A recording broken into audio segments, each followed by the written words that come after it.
بالله من شرور أنفسنا ومن سيئات أعمالنا من يهده الله فلا مضل له ومن يضلله فلا هادي له وأشهد أن لا إله إلا الله وحده لا شريك له وأشهد أن محمدًا عبده ورسوله يا أيها الذين آمنوا اتقوا الله حق تقاته ولا تموتن إلا وأنتم مسلمون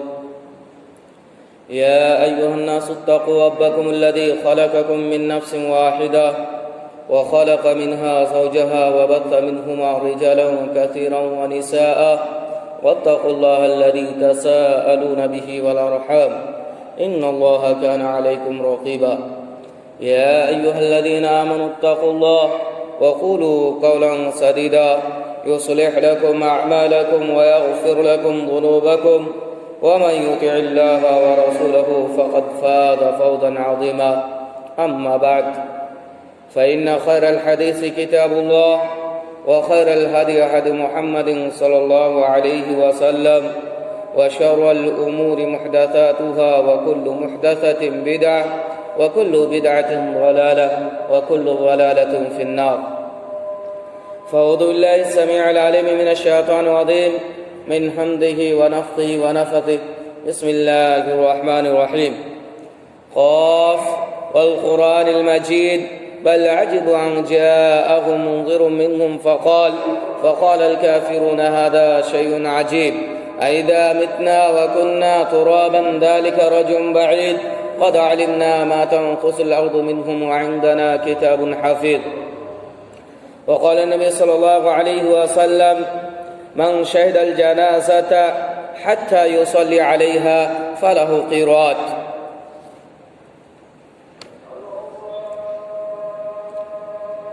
برادران ملت، قابل صد احترام میری ماں و بہنوں، تمام قسم کی تعریف و توصیف، حمد و ثنا، عظمت و بڑائی، بزرگی برتری اس اللہ وحدہ لا شریک، خالق کائنات، مالک ارض و سما کی ذات بابرکات کے لیے، جس نے ہم بنی نوع انسان کو پیدا کیا اور پھر پیدا کرنے کے بعد ہماری رشد و ہدایت کے لیے بے شمار انبیاء کرام کو اس دار فانی کے اندر مبعوث فرمایا۔ بعدہ درود و سلام امام الاولین، سید الاولین والآخرین، امام المتقین، شفیع المذنبین، خاتم النبیین، ہادی رہنما جناب محمد عربی صلی اللہ علیہ وسلم کی ذات مطہرہ پر ہو، اللہم صلی وسلم وبارک علیہ۔ حضرات، کئی جمعہ سے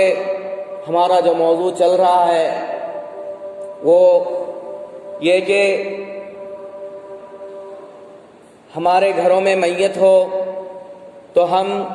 اس تعلق سے کیا کیا کام انجام دیں گے، اس کو کیسے کفنائیں گے، کیسے غسل دیا جائے گا۔ تو ان تمام باتوں میں آپ کے سامنے یہاں تک باتیں آ چکی تھی، جنازے نکالیں گے کیسے، یعنی جنازے کو لے جانے کا طریقہ ہمارے سامنے واضح ہو چکا تھا۔ اب رہی بات کہ ہم نماز جنازہ کیسے پڑھیں گے، نماز جنازہ پڑھنے کا طریقہ کیا ہوگا۔ تو آج کے خطبہ میں آپ حضرات کے سامنے جو باتیں رکھوں گا وہ 5 سوالوں کا جواب ہوگا۔ پہلا سوال یہ ہوگا کہ جنازے کی نماز کیوں پڑھیں، دوسرا سوال یہ ہوگا کہ کس کی نماز جنازہ پڑھا جائے، اور تیسرا ہوگا کب پڑھیں، چوتھا کہاں پڑھیں، اور پانچواں ہوگا کیسے پڑھیں۔ انشاءاللہ آج کے خطبہ میں انہی 5 سوالوں کا جواب آپ کے سامنے رکھا جائے گا۔ اللہ سے دعا کروں کہ اللہ ہم تمام مسلمانوں کو کتاب و سنت کی روشنی میں بات کرنے اور اس کو سمجھنے اور اس پر عمل کرنے کی توفیق عطا فرمائے، آمین۔ حضرات، ہمارے سامنے سب سے پہلا سوال جو ہے وہ یہ ہے کہ جنازے کی نماز کیوں پڑھیں، ہم نماز جنازہ کیوں پڑھیں؟ تو اگر ہم حدیث کا مطالعہ کرتے ہیں تو ہم دیکھتے ہیں کہ حدیث بخاری کی کتاب الجنائز میں اس میں ہے کہ اللہ کے رسول جناب محمد عربی صلی اللہ علیہ وسلم نے فرمایا، من شہد الجنازۃ حتی یصلی علیہا فلہ قیرات، کہ جس نے نماز جنازے میں شرکت کی، جنازے کی نماز پڑھی، فلہ قیرات، ان کے لیے ایک قیرات ثواب ہے۔ ومن شہد حتی تدفن کان لہ قیراتان، اور جو نماز جنازے میں بھی شریک رہے اور ساتھ حتی تدفن، یہاں تک کہ وہ قبرستان جا کر ان کو دفن کرنے میں بھی شامل رہے، شرکت کی، کان لہ قیراتان، تو ایسے شخص کے لیے 2 قرات ہیں۔ اب سوال یہ ہے کہ یہ قرات کیا چیز ہے؟ جب اللہ کے نبی جناب محمد عربی صلی اللہ علیہ وسلم نے صحابہ کرام کو یہ بیان کیا کہ ایسے شخص کے لیے جو جنازے کی نماز میں شرکت کریں 1 قرات ہیں، یا جو دفن تک شامل رہیں ان کے لیے 2 قرات ہیں، صحابہ کرام کے ذہن میں بھی یہ سوال پیدا ہوا اور انہوں نے نبی کریم صلی اللہ علیہ وسلم سے دریافت کیا، قیل وما القیراتان یا رسول اللہ، کہا گیا کہ اللہ کے نبی یہ قیراتان، یہ قیرات کیا چیز ہیں؟ تو نبی کریم صلی اللہ علیہ وسلم نے فرمایا، قال مثل الجبلین العظیمین، کہ یہ قیراتان یہ 2 بڑے پہاڑ کے مانند ہیں، 2 بڑے پہاڑ کے مانند ہیں، یعنی اگر آپ جنازے میں شرکت کرتے ہیں، صرف نماز جنازے میں شریک رہتے ہیں، تو آپ کو ایک بہت بڑا پہاڑ کے برابر ثواب ملے گا، آپ کو نیکی ملے گی۔ اور اگر آپ دفن کے ساتھ بھی رہتے ہیں، دفن تک رہتے ہیں ساتھ میں، تو پھر آپ کو 2 بہت بڑے پہاڑ کے مانند ثواب ملے گا، نیکی ملے گی۔ اور ایک دوسری حدیث میں ابو داؤد کی ہے، ما من مسلم یموت فیصلی علیہ 3 صفوف من المسلمین الا اوجب، کہ ما من مسلم یموت، جو بھی مسلمان کی موت ہوتی ہے، جس کا بھی انتقال ہوتا ہے، فیصلی علیہ 3 صفوف، اور اس میں 3 صف لوگ نماز جنازہ پڑھتے ہیں،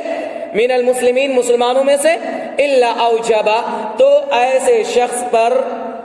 مغفرت واجب ہو جاتی ہے، یعنی اللہ رب العالمین ایسے شخص کے گناہوں کو بخش دیتا ہے۔ اس تعلق سے اور بھی بہت ساری روایتیں ہیں، ایسے ہی ایک روایت میں ہے کہ 40، کہ جس میں 40 لوگ شامل ہوں گے، جس کی نماز جنازہ میں یا دفن کرنے میں، یا جس میں 40 لوگوں نے اس کے لیے مغفرت کی دعا کی، تو اللہ رب العالمین ایسے شخص کو بخش دے گا۔ ایک اور روایت میں ہے جس میں 40 لوگ جنازے کی نماز میں شریک ہو، اور وہ 40 لوگ ایسے ہوں جس نے اللہ کے ساتھ شرک نہ کیا ہو، تو پھر ایسے لوگوں کے لیے مغفرت ہے، ان پر نیکی واجب ہو جاتی ہے، ان کی جنت واجب ہو جاتی ہے۔ اس طرح کی بے شمار روایت ہیں۔ اگر میں عربی عبارت آپ کے سامنے رکھنا چاہوں تو بہت زیادہ وقت لگ جائے گا، اور ہمارے پاس اتنا وقت نہیں ہے، کیونکہ یہ موضوع میں یہ چاہ رہا ہوں کہ آج اس کا حتی الامکان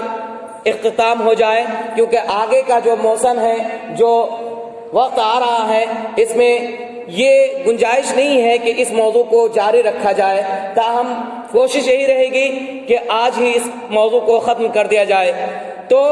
اس تعلق سے بے شمار روایت ہیں۔ تو ہمیں جو سوال کا جواب یہ مل رہا ہے کہ ہم کیوں نماز جنازہ پڑھیں، تو ایک تو بنیادی چیز یہ ہے کہ اگر ہم نماز جنازہ پڑھتے ہیں تو ہمیں ایک قرات یعنی ایک بڑے پہاڑ کے مانند ثواب ملتا ہے، اور اسی طریقے سے ایک بڑی بات یہ ہے کہ جس طریقے سے آج ہم جس بندے کی نماز جنازہ پڑھ رہے ہیں، کل ہو کر ہمارے لیے یہ ایک ذریعہ بن رہا ہے کہ ہم اس مومن کے لیے، اس مسلمان کے لیے نماز جنازہ پڑھ رہے ہیں، کل بھی ہمیں اسی کی طرح ہماری بھی حالت ہونے والی ہے۔ جب ہم ان کی نماز جنازہ پڑھیں گے تو ہمارے لیے بھی کل کوئی میرے مسلم بھائی نماز جنازہ پڑھیں گے، میری مغفرت کی دعا کریں گے۔ تو ایسی صورت میں یہ جواب ہمیں ملا کہ ہم نماز جنازہ کیوں پڑھیں۔ نماز جنازہ پڑھنے کا دو فائدہ ہے، ایک تو مسلمان کا حق ادا ہوگا، ایک ہمارے مسلمان بھائی کی مغفرت ہوگی، اور دوسری ہمیں دو بڑے پہاڑ کے مانند ثواب ملے گا، نیکی ملے گی۔ یہ پہلے سوال کا جواب ہو گیا۔ اب رہی بات ہمارے پاس دوسرے سوال کہ کس کی نماز جنازہ پڑھیں، نماز جنازہ ہم کس کی پڑھیں۔ تو اس تعلق سے مطلقاً جواب تو یہ ہے کہ ہم سارے مسلمانوں کی نماز جنازہ پڑھیں گے، تاہم نبی کریم صلی اللہ علیہ وسلم کا کچھ ایسا عمل بھی ثابت ہے کہ نبی کریم صلی اللہ علیہ وسلم کچھ مخصوص لوگوں کے نماز جنازہ میں شریک نہیں ہوئے، نماز جنازہ نہیں پڑھی۔ نبی کریم صلی اللہ علیہ وسلم کے زمانے میں ایک جنازہ لایا گیا، آپ صلی اللہ علیہ وسلم کو دریافت کیا گیا کہ آپ ان کی نماز جنازہ پڑھا دیں۔ آپ صلی اللہ علیہ وسلم نے ان کی نماز جنازہ نہیں پڑھائی۔ کیوں؟ کیونکہ سب سے پہلی چیز تو یہ جان لے کہ نماز جنازہ یہ فرض کفایہ ہے، سارے لوگوں پر واجب نہیں ہے۔ اگر معاشرے میں سے، سوسائٹی میں سے، محلے میں سے چند لوگ ان کی نماز جنازے میں شرکت کر لیتے ہیں تو سارے لوگوں کے لیے وہ برابر ہو جاتا ہے، کافی ہو جاتا ہے۔ نبی کریم صلی اللہ علیہ وسلم اس شخص کی نماز جنازہ نہیں پڑھے جبکہ وہ بھی مسلمان تھے، تو اس کی وجہ یہ ہے کہ انہوں نے خودکشی کر لی تھی۔ اسی طریقے سے ایک اور بھی روایت آتی ہیں جن میں ایک جنازہ لایا گیا جنہوں نے کچھ مال غنیمت میں سے کچھ چھپا لیے تھے، چوری کر لیے تھے۔ آج عموماً ہم لوگ چوری کو کوئی چیز نہیں سمجھتے تھے، لیکن اللہ کے نبی جناب محمد عربی صلی اللہ علیہ وسلم کے پاس جب جنازہ لایا گیا تو آپ صلی اللہ علیہ وسلم نماز جنازہ پڑھانے سے انکار کر دیے، اور آپ نے فرمایا کہ یہ وہ شخص ہے جس نے اللہ کے مال میں خیانت کی ہے۔ روایت میں آتے ہیں بہت چھوٹی سی چیز انہوں نے رکھ لیے تھے اپنے پاس، تو اللہ کے رسول جناب محمد عربی صلی اللہ علیہ وسلم نے ایسے شخص کی بھی نماز جنازہ نہیں پڑھائی۔ تو معلوم یہ ہوا کہ جو شخص خودکشی کر لے یا اسی طریقے سے کچھ ایسی برائی کرے جو قابل تردید یعنی برداشت نہیں ہے، جو معاشرے کے لیے بہت بڑی برائی ثابت ہو سکتی ہے، تو ایسے شخص کے لیے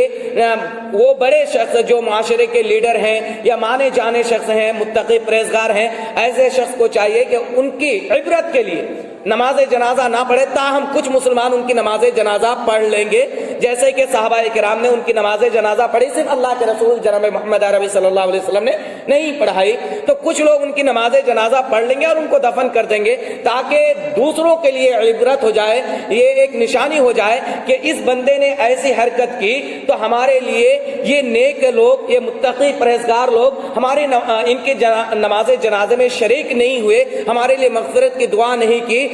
ان کے لیے مغفرت کی دعا، ان کے مغفرت کے لیے دعا نہیں ہوئی، تو ہم بھی اس چیز سے، اس برائی سے بچے رہیں، دور رہیں، یہ لوگوں کے لیے عبرت ہوگی۔ اس لیے بڑے لوگوں کو چاہیے کہ ایسے برے کام کرنے والوں کی نماز جنازہ سے بچے، یہ نبی کریم صلی اللہ علیہ وسلم کی تعلیم ہے۔ تاہم ایک اور نماز جنازہ کے لیے اللہ کے نبی صلی اللہ علیہ وسلم کے پاس لایا گیا، اس کے تعلق سے میں پہلی خطبہ میں بیان کر چکا تھا جب یہ موضوع شروع کیا تھا کہ قرض دار یعنی اس بندے کی اگر مرنے والوں کے ذمے کوئی قرض ہے تو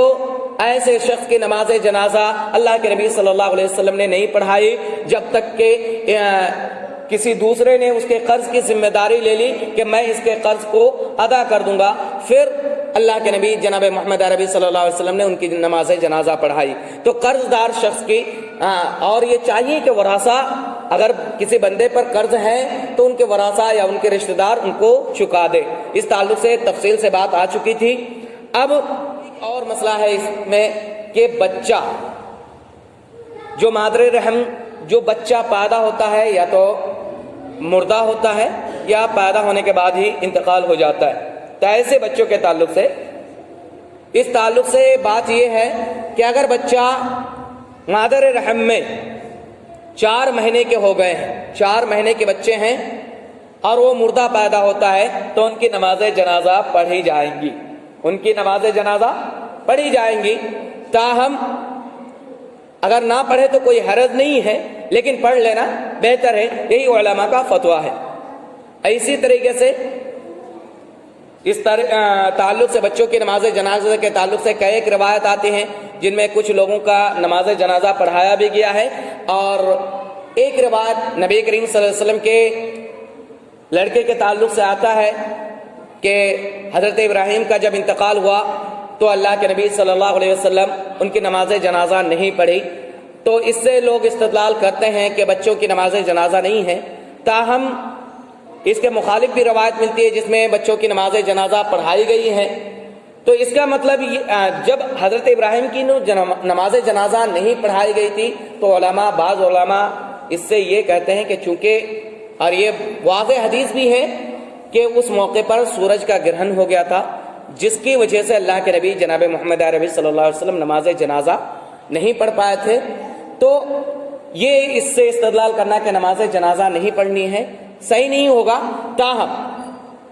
ہمیں اور آپ کو یہ ذہن میں رکھنا ہے کہ بچوں کی نماز جنازہ پڑھ لیں تو بہتر ہے، لیکن اگر کوئی نہیں پڑھتا ہے تو اس پر زبردستی ہم نہیں کریں گے۔ یہ دوسرے سوال کا جواب یہ ہو گیا کہ ہم کس کی نماز جنازہ پڑھیں، تو عموماً ہم سارے مسلمانوں کی نماز جنازہ پڑھیں گے، تاہم کچھ مخصوص لوگ ہیں جن کے بڑے لوگ، نیک لوگ، متقی لوگ اسے پرہیز کریں گے۔ اب ہمارے پاس تیسرا سوال ہے کہ نماز جنازہ کب پڑھیں، نماز جنازہ کب پڑھیں؟ تو اس تعلق سے صحیح مسلم کی ایک روایت ہے، نبی کریم صلی اللہ علیہ وسلم کی حدیث ہے، اللہ کے نبی صلی اللہ علیہ وسلم نے فرمایا ثلاث ساعات كان رسول اللہ صلی اللہ علیہ وسلم ينهانا ان نصلي فيهن، کہ 3 ایسے وقت ہیں جس میں نبی کریم صلی اللہ علیہ وسلم نماز جنازہ پڑھنے سے منع فرمایا ہے۔ يصلي فيهن، او یا ایسے وقت پہ 3 ایسے وقت ہیں جس میں ہم ان کو دفن بھی نہیں کر سکتے۔ وہ اوقات کیا ہیں؟ حين تطلع الشمس، کہ جب سورج طلوع ہو، بازغتن، یعنی بلندی کی طرف چڑھے، جب سورج طلوع ہو اور وہ بلندی کی طرف جائیں، حتی یہاں تک کہ وہ بلند ہو جائے، یعنی سورج طلوع ہونے کے وقت ایک ممنوع اوقات میں سے ایک وقت یہ ہے کہ جب سورج طلوع ہونے شروع ہو جائے، وہ بلندی کی طرف جانے لگے۔ اسی طریقے سے ایک دوسرا وقت وحین تقوم قائم الظہیرہ، یعنی زوال کا وقت، جب تک کہ وہ زوال نہ ہو جائے، بالکل ظہر کا جو زوال کا وقت ہے، جب سورج زوال پر ہو، کھڑا ہو، تو ایسے وقت پہ ہم نماز جنازہ نہیں پڑھیں گے جب تک کہ وہ حتی یمیل الشمس، یہاں تک کہ وہ مائل ہو جائے، یعنی زوال جھک جائے، سورج یہاں تک کہ جھک جائے، تو جب تک نہ جھکے تب تک ہم نماز جنازہ نہیں پڑھیں گے۔ اور صرف نماز جنازہ ہی نہیں، ایسے اوقات میں ہم دفن بھی نہیں کریں گے، جیسے کہ حدیث کے الفاظ ہیں ان نقبر فیہن، کہ ہم ان کو دفن بھی نہیں کریں گے۔ اسی طریقے سے تیسرا وقت یہ ہے وحین تضیف الشمس، کہ جب سورج غروب ہو جانے کی جھکنے لگیں گے، مغرب کا وقت غروب ہونے کے لیے وہ مائل ہو جائیں گے، یعنی سورج کے غروب ہونے تک، یہاں تک کہ وہ مکمل طور پر غروب ہو جائے۔ تو یہ 3 اوقات، ان 3 اوقات میں ہم عموماً فرض نماز بھی ادا نہیں کر سکتے، یہ ممنوع اوقات میں سے ہیں، تو جب ہم فرض نماز نہیں ادا کر سکتے، ایسے ہی ہم یہ نماز جنازہ بھی ایسے 3 اوقات میں نہیں پڑھیں گے اور نہ ہی دفن کریں گے۔ تاہم ان کے علاوہ 2 اور اوقات ہیں جس میں نفل نماز پڑھنے منع ہے، لیکن نماز جنازہ پڑھ سکتے ہیں۔ وہ 2 اوقات یہ ہے کہ فجر کی نماز کے بعد کوئی نماز نہیں ہے یہاں تک کہ سورج طلوع ہو جائے۔ تو علماء کہتے ہیں کہ یہ چونکہ لمبا وقت ہوتا ہے، یہ جو مدت ہوتی ہے لمبی مدت ہوتی ہے فجر کے بعد سے لے کر سورج طلوع ہونے تک، تو ایسے وقت میں آپ نماز جنازہ پڑھ سکتے ہیں، تاہم نفلی نماز نہیں پڑھیں گے۔ اسی طریقے سے عصر کے بعد کوئی نفلی نماز نہیں ہے، عصر کی نماز پڑھ لینے کے بعد سورج غروب ہو جانے تک کوئی نفلی نماز نہیں ہے، تاہم ایسے وقت میں آپ نماز جنازہ پڑھ سکتے ہیں۔ یہ نماز پڑھنے کا وقت ہے اور دفن کرنے کا وقت ہے۔ اب ہمارے پاس تین سوال کا جواب ہو چکا۔ اب ہمارے پاس جو چوتھا سوال ہے وہ یہ ہے کہ ہم نماز جنازہ کہاں پڑھیں؟ نماز جنازہ کہاں پڑھیں؟ تو عموماً اللہ کے نبی جناب محمد عربی صلی اللہ علیہ وسلم کو جو عمل ملتا ہے وہ یہی ہے کہ آپ مصلی، حدیث میں الفاظ آتا ہے مصلی کا، یعنی ایسی جگہ پر آپ نے نماز جنازہ پڑھائی یا پڑھے جہاں یا تو عموماً لوگ ایک مسجد سے باہر کوئی خالی جگہ ہو جہاں پہ عید وغیرہ کی نماز پڑھی جائے، یعنی میدان ہو، ایسے جگہ پہ نماز جنازہ پڑھتے تھے۔ تاہم اگر ہم مسجد کے اندر بھی نماز پڑھیں تو پڑھ سکتے ہیں، اس کی بھی ثبوت ملتی ہے۔ بلکہ آپ دیکھیں مسلم شریف کی ایک روایت ہے، جب سعد بن ابی وقاص رضی اللہ تعالیٰ عنہ کا انتقال ہوا تو حضرت عائشہ رضی اللہ تعالیٰ عنہ نے لوگوں کو حکم دیا کہ مسجد میں آ کر نماز جنازہ پڑھائی جائے، ان کا جنازہ مسجد میں لایا جائے تاکہ ہم بھی ان میں شرکت کر سکیں، اس کی نماز جنازہ میں ہم بھی شرکت کر سکتے۔ تو لوگوں نے اعتراض کیا، لوگوں نے اعتراض کرنا شروع کر دیا۔ تو ایسے موقع پر حضرت عائشہ نے جواب دیا کہ لوگ بہت جلدی بھول جاتے ہیں کہ نبی کریم صلی اللہ علیہ وسلم کے دور میں بھی نماز جنازہ مسجد میں ادا کی گئی ہے۔ تو اس سے معلوم ہوتا ہے کہ مسجد میں بھی ہم نماز جنازہ پڑھ سکتے ہیں۔ اسی طرح سے روایت میں آتا ہے کہ حضرت ابو بکر یا حضرت عمر رضی اللہ تعالیٰ عنہ کی بھی مسجد ہی میں نماز جنازہ ادا کی گئی ہے۔ تو بہتر یہ ہے کہ ہم کھلے جگہ میں عیدگاہ وغیرہ میں نماز جنازہ پڑھیں، تاہم اگر ضرورت پڑے تو مسجد میں بھی ہم ادا کر سکتے ہیں۔ اور اب سوال اس میں یہ پیدا یہ ہوتا ہے کہ ہم قبروں کے درمیان نماز جنازہ ادا کر سکتے ہیں یا نہیں۔ تو اس تعلق سے نبی کریم صلی اللہ علیہ وسلم کی حدیث ہے، نہى النبی صلی اللہ علیہ وسلم ان يصلى على الجنائز بین القبور، کہ نبی کریم صلی اللہ علیہ وسلم نے ہمیں منع فرمایا کہ ہم قبروں کے درمیان، جہاں بہت سارے قبر ہیں انہی کے درمیان خالی جگہ ہیں، تو ایسے خالی جگہ میں ہم نماز جنازہ پڑھیں۔ اس تعلق سے اللہ کے نبی صلی اللہ علیہ وسلم نے منع فرمایا ہے۔ اب ہمارے پاس جو پانچواں سوال ہے وہ یہ ہے کہ نماز جنازہ ہم کیسے پڑھیں۔ تو اس تعلق سے نبی کریم صلی اللہ علیہ وسلم کی ایک حدیث ہے، نبی صلی اللہ علیہ وسلم صلی علی اصحمۃ النجاشی فکبر علیہ اربعا، کہ نبی کریم صلی اللہ علیہ وسلم نے جو نجاشی کی نماز جنازہ پڑھائی تو 4 تکبیرات کے ساتھ پڑھائی۔ یہ نماز جنازہ کا طریقہ بتلاتے ہوئے حدیث کو نقل کیا گیا ہے کہ نبی کریم صلی اللہ علیہ وسلم نے جب نجاشی کی نماز جنازہ پڑھائی تو 4 تکبیرات کے ساتھ پڑھائی۔ اور یہ 4 تکبیرات کہاں ہوں گی، کیسے ہوں گی، اس کے تعلق سے نیچے حدیث ہے، ان سنت فی الصلاۃ علی الجنازۃ ان یکبر الامام ثم یقرأ بفاتحۃ الکتاب۔ عموماً ہم جب پہلی تکبیر کہیں گے، تکبیر اولیٰ جسے کہتے ہیں، یہ ایک تکبیر مانی جائیں گی۔ اب اس تکبیر کے بعد ہم ہاتھ باندھنے کے بعد، تکبیر اولیٰ کے بعد عموماً ہم نمازوں میں باعث بینی یعنی ثنا پڑھتے ہیں، تاہم نماز جنازہ کا طریقہ تھوڑا سا ڈفرینس ہے، الگ ہے۔ وہ یہ ہے کہ ہم ثنا نہیں پڑھیں گے، بلکہ جیسے کہ روایت میں پتہ چلتا ہے کہ نبی کریم صلی اللہ علیہ وسلم کی سنت یہ ہے کہ جب وہ نماز جنازہ کے امام تکبیر اولیٰ کہیں پھر سورہ فاتحہ کی تلاوت کریں، یعنی نماز جنازہ پڑھتے ہوئے ہم تکبیرات اولیٰ کے بعد سورہ فاتحہ پڑھیں گے۔ اور کہا گیا ہے کہ سورہ فاتحہ ہم کیسے پڑھیں گے؟ سری طور پر آہستہ آہستہ اپنے نفس میں پڑھیں گے، اس روایت سے۔ تاہم ایک اور روایت ملتی ہے سورہ فاتحہ کے جہری بلند آواز سے پڑھنے کا، وہ یہ ہے کہ طلحہ رضی اللہ تعالیٰ عنہ بیان کرتے ہیں کہ میں ایک مرتبہ حضرت عباس رضی اللہ تعالیٰ عنہ کے پیچھے نماز جنازہ پڑھی تو حضرت عباس رضی اللہ تعالیٰ عنہ نے بلند آواز سے یعنی تکبیر اولیٰ کے بعد سورہ فاتحہ اعوذ باللہ بسم اللہ پڑھنے کے بعد سورہ فاتحہ کی تلاوت کی، اور اتنی بلند آواز سے کی کہ لوگ ان کو سنائی دینے لگا اور لوگ ان سے یاد بھی کیے۔ بعد میں نماز جنازے کے بعد ان سے سوال کیا گیا تو انہوں نے کہا یہ سنت رسول ہے۔ تو دونوں روایت ثابت ہیں، آپ چاہے بلند آواز سے پڑھیں یا خفی آواز سے یعنی سرن اپنے نفس میں تلاوت کریں. تو یہ پہلی تکبیر کے بعد ہم ثنا نہیں پڑھیں گے بلکہ ڈائریکٹ سورہ فاتحہ پڑھیں گے. اور ایک دوسری روایت میں ہے کہ سورہ فاتحہ کے ساتھ کوئی دوسری سورت بھی ہم تلاوت کریں گے, ملا لیں گے. تو پہلی تکبیر, ایک تکبیر یہ ہو گئی کہ پہلی تکبیر کے بعد ہم سورہ فاتحہ پڑھیں گے. پھر دوسری تکبیر کے بعد ہم اللہ کے نبی صلی اللہ علیہ وسلم پر درود بھیجیں گے. درود ابراہیمی پڑھیں گے, زیادہ بہتر ہے,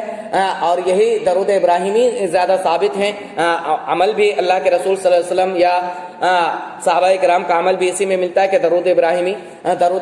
ہم تمام لوگوں کو یاد ہی ہیں جو تشہد میں ہم عموماً پڑھتے ہیں. اور جب تک تشہد میں ہم درود ابراہیمی نہ پڑھیں تو ہماری نماز بھی مکمل نہیں ہوتی ہے. تو تشہد میں جو درود پڑھتے ہیں وہی درود دوسری تکبیر کے بعد,